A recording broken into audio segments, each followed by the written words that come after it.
નમસ્કાર. UDISE plus 2025માં profile અને facility મોડ્યુલમાં છેલ્લો ઓપ્શન સ્કૂલ સર્ટિફિકેશન એક્ટિવ કરી દેવામાં આવેલ છે. પ્રોફાઇલ અને ફેસિલિટીના તમામ ફોર્મ કમ્પ્લીટ કર્યા બાદ એટલે સ્કૂલ સર્ટિફિકેશન વખતે જો એરર આવતી હોય તો એ એરરનું કારણ અને એનું સોલ્યુશન આપણે આજે આ વિડીયોની અંદર જોઈશું. તો સર્વપ્રથમ યુડાયસ પ્લસમાં પ્રોફાઇલ અને ફેસિલિટી મોડ્યુલ લોગિન કરી લેવું. અહીં આ પ્રકારની સ્ક્રીન આવશે. ઉપર તમે જોઈ શકો છો રેડ કલરમાં મેસેજ બ્લિંક થઈ રહ્યો છે. School certification feature is now available in the profile and facility module. Please complete the certification process.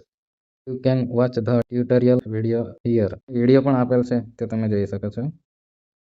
હવે સ્કૂલ સર્ટિફિકેશન કમ્પ્લીટ કરવા માટે ડેટા કેપ્ચર લખેલ છે તેના પર ક્લિક કરવાનું રહેશે.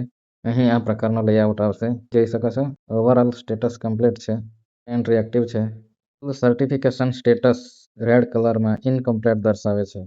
અહીં તમે તમામ પ્રકારના ફોર્મ જોશો તો ત્યાં છેલ્લે સ્ટેટસમાં કમ્પ્લીટેડ બતાવે છે, પરંતુ સ્કૂલ સર્ટિફિકેશન ત્યાં નોટ સર્ટિફાઈડ એવું લખેલ છે.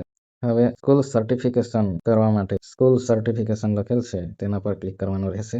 અહીં સર્ટિફિકેશન બાય સ્કૂલ લખેલ છે ત્યાંની છે એક ડેક્લેરેશન આપેલ છે. એ ડેક્લેરેશનને વાંચી લેવાનું. ત્યારબાદ ચેકબોક્સમાં ટીક માર્ક કરી નીચે રિમાર્ક્સ લખેલ છે તેમાં મિનિમમ 20 અને મેક્સિમમ 100 કેરેક્ટરમાં રિમાર્ક્સ લખી દેવું.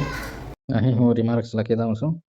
રિમાર્ક્સ લખાઈ ગયા બાદ અહીં નીચે સર્ટિફાઈનું બટન આપેલ છે તેના પર ક્લિક કરવાનું રહેશે.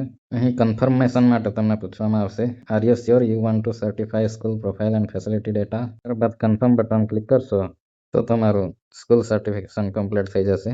પરંતુ અહીં તમે જોઈ શકો છો સ્કૂલ લેવલ સર્ટિફિકેશન ફેલર એવો મેસેજ આવ્યો છે. અને ફેલર માટેનું કારણ પણ અહીં દર્શાવેલ છે. 2 કારણો શો થઈ રહ્યા છે. પહેલું કારણ છે contact details are not updated. Update કરવાની પરમિશન સ્ટેટ, ડિસ્ટ્રિક્ટ, બ્લોક અને સ્કૂલ લેવલ માટે છે. બીજું કારણ છે school recognisation details are not updated. એ ફક્ત સ્ટેટ, ડિસ્ટ્રિક્ટ અને બ્લોક લેવલે જ કમ્પ્લીટ થઈ શકે છે. આ બંને ડિટેલ્સ કમ્પ્લીટ કરવી હોય તો તમારે school directory and user management મોડ્યુલમાં લોગિન કરવું પડશે. હું અહીં સ્કૂલ ડિરેક્ટરી એન્ડ યુઝર મેનેજમેન્ટમાં લોગિન કરી લઉં છું. સ્કૂલ ડિરેક્ટરી ઓપન થઈ ગયેલ છે. સ્કૂલ રિલેટેડ ડિટેલ્સ આપેલી હશે. શાળાનું નામ, યુડાયસ કોડ, જિલ્લો, તાલુકો, શાળાના પ્રકાર વગેરે. જોઈ શકો છો અહીં 2 પ્રકારની ડિટેલ્સ ઇનકમ્પ્લીટ છે. પહેલું છે કોન્ટેક્ટ ડિટેલ અને બીજું છે એડિશનલ ડિટેલ્સ. કોન્ટેક્ટ ડિટેલ્સમાં વ્યૂ બટન પર ક્લિક કરશો એટલે આ પ્રકારનું લેઆઉટ જોવા મળશે. અહીં પીળા કલરમાં એડિટ બટન આપેલ છે તેના પર ક્લિક કરવાનું રહેશે. અહીં તમારે હેડ ઓફ ધ સ્કૂલ અને ઇન્ચાર્જની કોન્ટેક્ટ ડિટેલ્સ જેમ કે મોબાઈલ નંબર, ઈમેલ આઈડી વગેરે જો અપડેટ કરવું હોય તો અપડેટ કરી લેવું.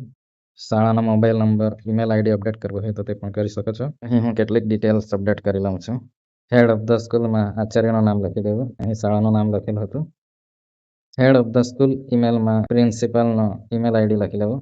ત્યારબાદ ઇન્ચાર્જની ડિટેલ નાખવા માટે કોઈ એક ઉપશિક્ષકનું નામ લખી દેવું.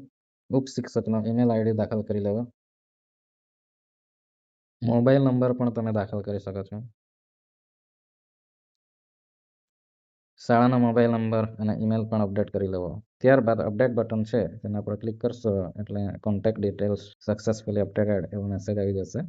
હવે ફરીથી આપણે સ્કૂલ ડિરેક્ટરીના હોમ પેજ પર જઈશું.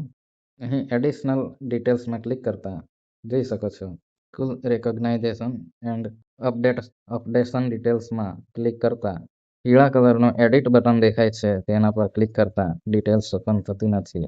અગાઉ પ્રોફાઇલ અને ફેસિલિટી મોડ્યુલમાં જે 2 એરર શો થતી હતી તેમાં બીજા નંબરની એરરમાં જે એડિશનલ ડિટેલ્સ છે એ ફક્ત સ્ટેટ, ડિસ્ટ્રિક્ટ અને બ્લોક લેવલે જ અપડેટ થઈ શકે છે લખેલ હતું. મતલબ કે એડિશનલ ડિટેલ્સ બ્લોક લેવલના MIS પાસે કમ્પ્લીટ કરાવવી પડે.